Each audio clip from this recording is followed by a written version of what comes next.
महाराज जी, आपके चरणों में कोटि कोटि प्रणाम। महाराज जी, लोगों की बातों का बुरा ना लगे और उनकी बातों पर ध्यान ना जाए, इसका कुछ उपाय है? लौकिक दृष्टि से अगर पागल आदमी हमको ईंट मारे गाली दे तो क्या लगेगा, अरे यार पागल आदमी। ये सब बातुल भूत विवश मतवारे, ते नहीं बोले बचन विचारे, तिनकर कहा सुने नहीं काना।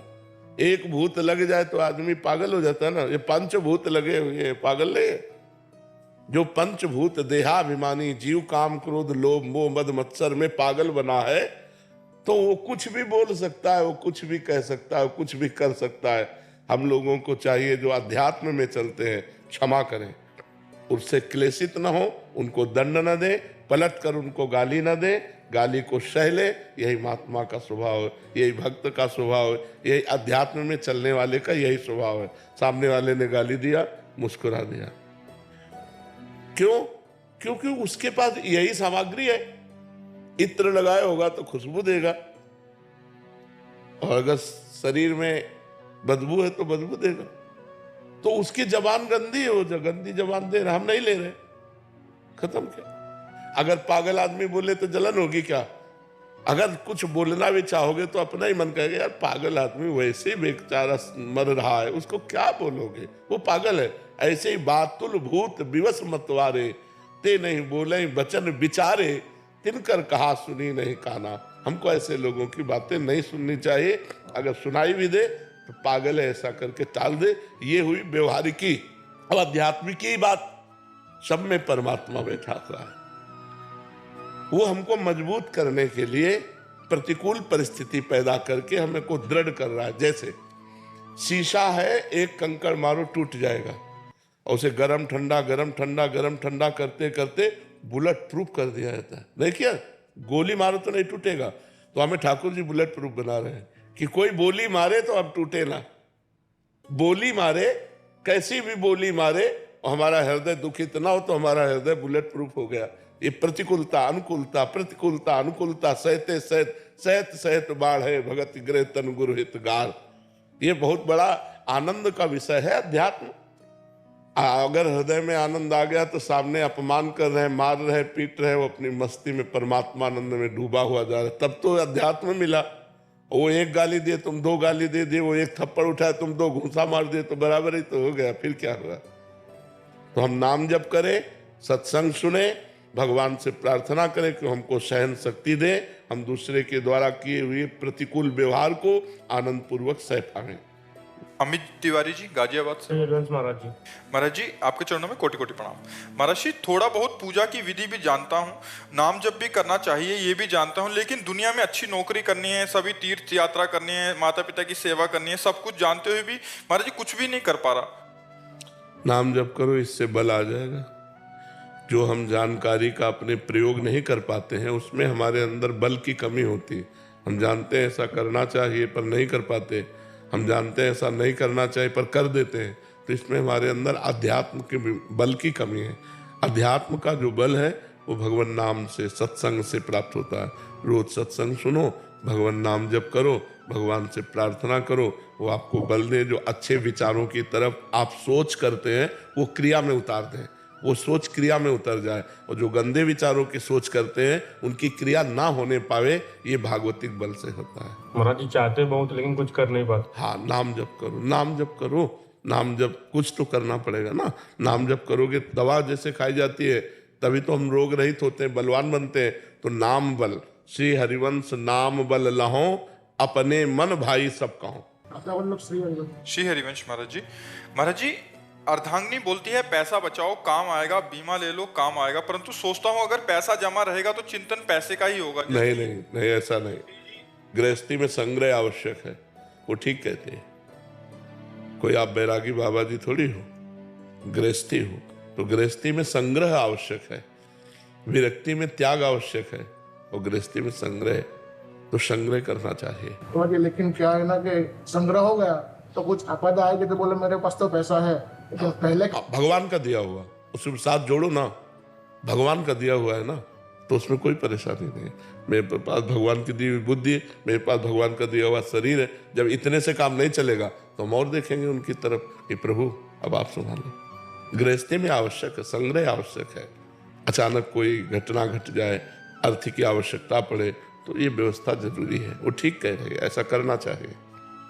महाराज जी, भगवान महादेव की कृपा से आप मिले, आपसे ही श्री जी की शरणागति मिली। अब मन में एक बात आती है कि भगवान ऐसी कौन सी सेवा का भाव करें जिससे हर पल हर समय श्री जी के समीप रहे, जैसे चरण चापना, श्रृंगार करना, कौन सी सेवा करूं मैं? ये सब बाद की बात है, पहले नाम जप, पहले नाम में रति करो।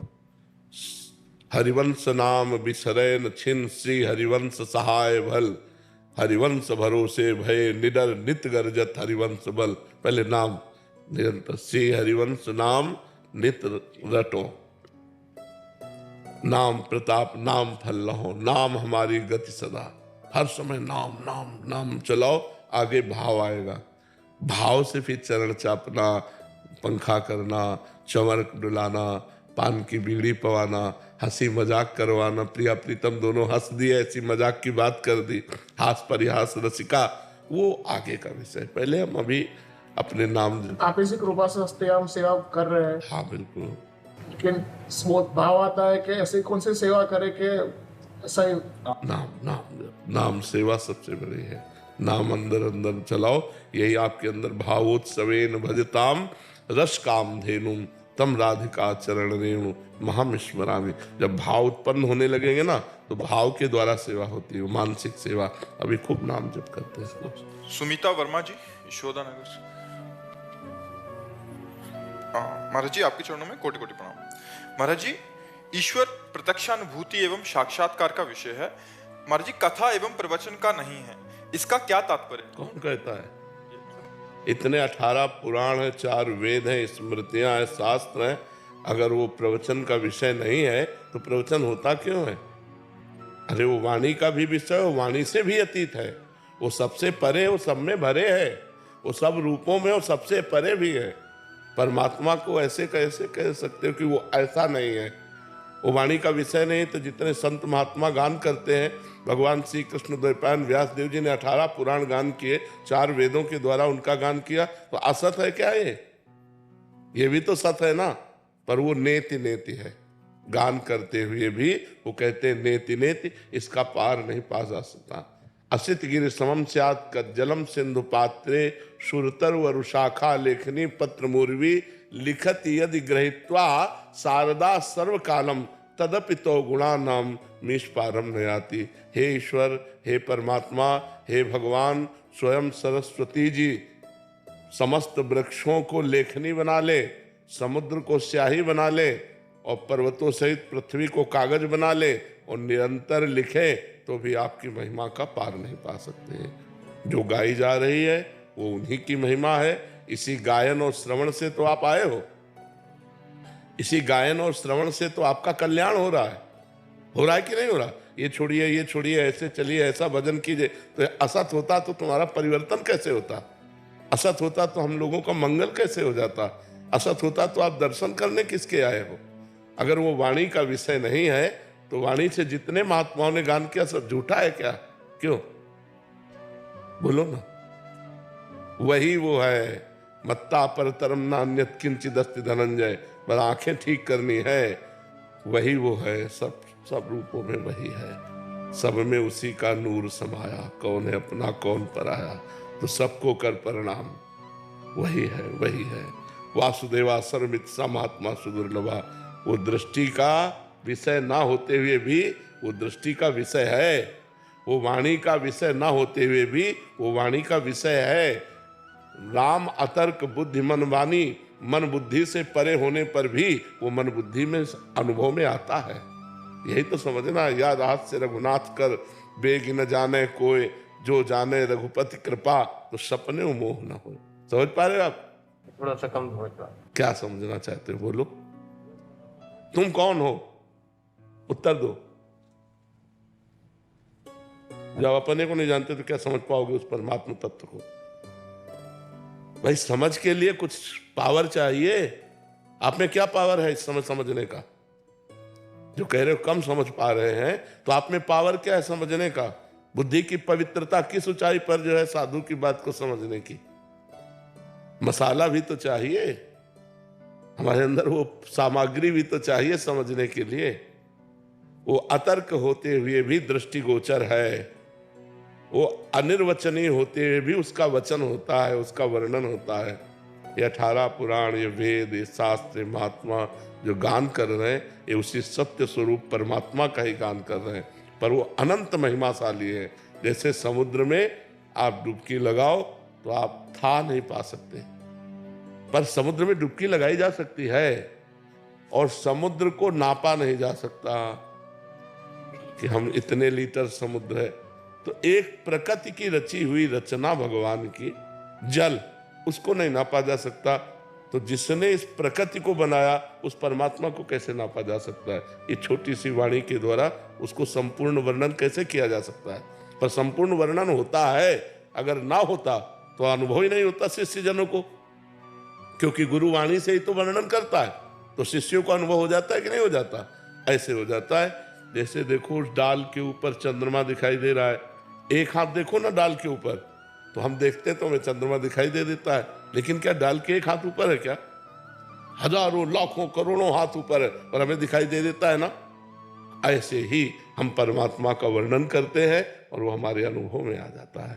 नेहरा जी मेरठ से, राधे राधे महाराज जी, आपके चरणों में दंडवत प्रणाम। महाराज जी, जैसे कि आप बताते हैं कि मन के दो विभाग होते हैं, अच्छा और बुरा, परंतु मुझ नीच से संतों का मानसिक अपराध बनता है और तत्काल मन संतों के चरणों का भी स्मरण करता है। गुरुदेव, बहुत विचलित हो जाता हूँ, डर लगता है कहीं मानसिक अपराध क्रिया में ना बदल जाए। महाराज जी, ऐसे में क्या करना? ये बात है, तो हम क्या संतों के प्रति अपराध करते हैं?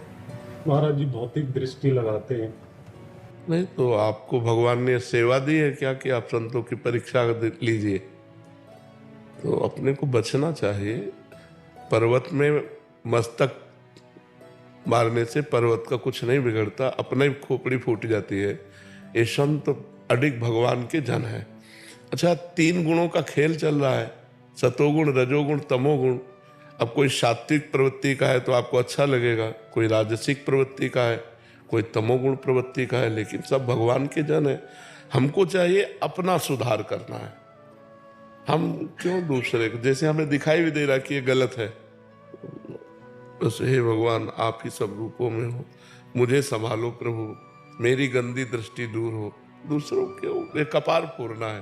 पर निंदा के किए ते आवत नहीं कछु हाथ, मूर्ख पर्वत पाप को ले चल अपने साथ। ये मूर्खता है कि हम दूसरे की निंदा, दूसरे का दोष दर्शन करके अपने पाप बढ़ाएं और अपने को दुर्गति में ले जाएं।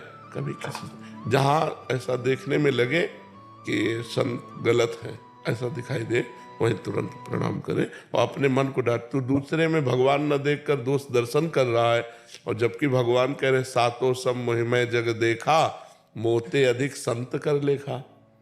मेरे से अधिक संत भगवान आदेश कर रहे हैं। अब ये कि संत भी तो मनुष्य शरीरधारी है ना, तो कुछ न कुछ चेष्टाएं अलग अलग होती। वो पूर्व में कितना भजन किए हैं, यहाँ बिना भजन के कुछ नहीं मिलता है, तो हमको प्रणाम। एक राजर्षि है, एक ब्रह्मर्षि है, एक है बिल्कुल अकिंचन, फटे पुराने कपड़े पहने हुए, भीख मांग के खाना, रात दिन भगवान में भजन में डूबे रहना। तो संतों की कई कोटियां हैं, और एक है अवधूत कोटि के, जिनको कोई परवाह नहीं, समाज की कोई परवाह नहीं, शास्त्र मर्यादा से ऊपर उठे हुए, जब जो मनाया, जैसी मस्ती उनकी। अब उनको देखोगे तो या तो पागल कहोगे और या तो धर्म विरुद्ध कहोगे। तो हमको चाहिए कि हम अपनी स्थिति को बढ़ावें। देखो, ब्रह्मलीन महापुरुषों को पहचाना नहीं जा सकता। भागवत में पढ़ के देखो, रहुगण कपिल भगवान से सत्संग करता था, लेकिन पालकी में ज्योति दिया सिद्ध महापुरुष जड़ भरत जी को, पालकी में लाके ज्योति दिया, तो पहचान पाया क्या? इतने बड़े महापुरुष जिनका भागवत में गुणगान किया जा रहा है, जो भगवान ऋषभ देव जी के पुत्र भरत जी, और वही तीसरे जन्म में जड़ भरत बने। तो इतना बड़ा सत्संगी कपिल भगवान से सत्संग करता था रहुगण, वो भी दृष्टि में चूक हो गई। उसने साधारण मूर्ख समझ करके उनको पालकी में ज्योति दिया, और जब उन्होंने उपदेश किया तो कूद पड़ा पालकी से कि इतने बड़े महापुरुष, और चरणों में लौट गया और कहा क्षमा कीजिए, मेरे से गलती हो गई। तो संतों को पहचान पाना बड़ा मुश्किल है। एक बार एक ट्रेन में एक संत भगवान ऐसे बैठे थे, अब उनके संतों के शिष्य होते हैं, भगत लोग होते हैं, हर शिष्य चाहता मेरे गुरुजी अच्छी वस्तु पहने, मेरे गुरुजी अच्छी गाड़ी में चले, मेरे गुरुजी, जब मेरे पास इतना है तो मेरे गुरुजी है, तो वो भाव रहता है ना। तो उसने सोने की चैन की घड़ी और ये सब व्यवस्था, अटैची सब। तो 2-4 बैठे थे नए लोग, तो उन्होंने कहा बाबा जी एक बात पूछे, बुरा तो नहीं मानोगे? बोले नहीं। बोले हम में और तुम में अंतर क्या रहा? हमारी घड़ी भी इतनी महंगी नहीं जितनी तुम्हारी घड़ी है, तुम्हारी अटैची है, तुम्हारा है सब, फिर हम में तुम में अंतर क्या रहा? उनका बेटा कौन सा स्टेशन आ रहा है? बोले अमुक किस। बोले चाय पीना है। गए चाय पीने, बोले एक चाय और बनाओ, और पूरे जितने रुपए मिले थे सब चाय वाले के सामने रख दिए। इतने में गाड़ी ने हारन दिया और घड़ी और सब वहीं खोल के रख दिए थे। तो उनका बाबा जी अब तो हम चाय नहीं पियेंगे क्योंकि गाड़ी। बोले अब हम तो चाय पियेंगे, इधर जाएंगे। बोले वो सब, बोले किसी ने दिया था, कोई उठा लेगा। बोले बाबा जी हम तो ऐसे। बोले हम में तुम में यही अंतर है, तुम छोड़ नहीं सकते और हम 1 मिनट में छोड़ सकते हैं। तो संतों की बाहरी क्रियाओं से हम नहीं जान सकते जी। ये तो जो अच्छे साधक हैं और जो वास्तविकता में चलने का प्रयास कर रहे हैं, आजकल इस वेश का दुरुपयोग भी किया जा रहा है जोर से। महाराज जी, उसको कैसी दृष्टि से देखा जाए? क्योंकि बहुत सारे भगवत दृष्टि, सिर्फ भगवत। क्योंकि कोई भी भगवत वेश देखो सही माने में भगवान के मार्ग में चलने वाले तो ऐसे अंगुलियों में गिने जा सकते हैं। सही माने में जिनका लक्ष्य भगवान है, भगवान की आड़ में वासनाओं की पूर्ति, रुपया की प्राप्ति, मनोरंजन, ये अलग बात है। लेकिन वास्तविक जिनका लक्ष्य भगवान है, ऐसे अंगुलियों में गिने चाहे। जो कहो हरिवंश रस बिरलो समझनहार, 1-2 जो पाइए खोजी सब संसार। 1-2 लिखा है, 100-200 नहीं लिखा। 1-2 जो पाइए खोजी सब संसार। तो अब हम 1-2 कहाँ खोजे? हमें तो सब में सिय राम में सब जग जानी, करो प्रणाम जोरी जुग पार। सब में भगवान विराजमान है, ये भाव रखकर हमको अपने को बचाना है। गुरुदेव हम कैसे पहचान पाएंगे अच्छे साधु और साधुओं के? हमें क्या पहचान होगी? हम तो सामान्य है, संत को कैसे पहचान पाएंगे कि ये संत कैसे है, क्या है? तो क्या सब कोई असली और नकली हीरे की पहचान जानता है क्या? वो तो जौहरी जानता है। तो हमारा क्या कर्तव्य हो, दायित्व क्या हो हमारा? श्री राम में सब जग नेकी नेकी हमको ग्रहण कर लेना है और बुराई छोड़ देना है। आपको जो उपदेश मिल रहा है, आपको जो सद्भावनाएं मिल रही, आप उनको धारण करो। वो क्या है भगवान जाने। जैसे हम मिठाई वाले की दुकान में जाते हैं, हम ये नहीं देखते कि मिठाई खाता है कि नहीं, हमें पसंद आई 250 ग्राम दीजिए। समझ में आया कि नहीं? हम मिठाई वाले से नहीं पूछते कि तुम पाते हो कि नहीं पाते। तो हमको ये देखना कि अगर संत उपदेश कर रहा है तो जो उपदेश ग्रहण करने लायक हमको लगा, हमारी क्षमता, वो ग्रहण कर लिया, प्रणाम किया, अपने चल दिए। नहीं तो ऐसे दत्तात्रेय जी से पूछते हैं यदु महाराज कि आप बहुत स्वस्थ हो, बिना कर्म किए विषय भोग नहीं मिलता, बिना विषय भोगे स्वस्थ नहीं रहा जा सकता, आप बहुत प्रसन्न हो। तो उन्होंने बताया कि कभी कभी मैं राजमहलों में पलंगों पर सोता हूँ, कभी फुटपाथ पे सोता हूँ। भगवान जैसी परिस्थिति देते हैं उसी में राजी रहता हूँ। महलों में रखे चाहे झोपड़ी में वास दे, मेरी ना आकांक्षा है और ना मेरा निषेध है, जैसे प्रभु रखे। अब जोई जोई प्यारो करे सोई। अब उस स्थिति को कैसे समझा जाए? जैसे नकली हीरा और असली हीरा, तो हो सकता है असली हीरा से ज्यादा चमकता हो नकली हीरा, लेकिन उसकी पहचान जौहरी करेगा। जब घन चलाएगा ना तो नकली फैल जाएगा और असली जेव का त्यों बना रहेगा। तो ऐसे ही जब माया का घन चलता है तब पता चलता है कि असली कौन है, नकली कौन। भारी विपत्ति, भारी दुख, भारी रोग, भारी परिस्थिति में भी जो अपने नियम पे डटा हुआ है, भगवान के भजन में लगा हुआ है, वही भगवान का जन है। तो हमको यही मानना है कि सब भगवान के ही स्वरूप हैं। हमें जो चाहिए वो ले लिया, बस अपनी बात हमने संभाल ली है। अगर हम उनकी तरफ परीक्षा की तो हो सकता है महत् पुरुषों का अपराध बन जाए। अपराध बन जाने पर फिर बुद्धि भ्रष्ट हो जाती है। शास्त्र और संतों से ही तो हमारा कल्याण होता है, और वहीं हमारी बुद्धि बदल गई तो फिर कल्याण कहाँ होगा। प्रतिभा जी बेंगलोर से, राधे राधे महाराज जी। महाराज जी, जो लोग इस दुनिया से चले जाते हैं उनके नाम की माला करेंगे तो उनका फल उसको मिलता है क्या? मतलब नाम जप करके उनको हम देना चाहें, हाँ बिल्कुल बिल्कुल मिल जाएगा, पर उसको सरकारी बैंक में जमा कीजिए। श्री कृष्ण अर्पणम मस्तु, पहले भगवान श्री कृष्ण को अर्पित कीजिए, फिर प्रार्थना कीजिए, तो उस जीव को भेज दिया। क्योंकि वो जीव पता नहीं किस योनि में है, ये भगवान को ही तो पता है ना। और जब हम भगवान को नाम देंगे तो वो भगवान उसकी उन्नति करेंगे। तो हम भगवान को पहले समर्पित करें, फिर उस जीव की भावना करें जो अपना सगा संबंधी रहा है, वो कि भगवान आप उसको ये नाम जब दे दीजिए जिससे उसका कल्याण हो जाए, उसका मंगल हो जाए। अवश्य मिलता है।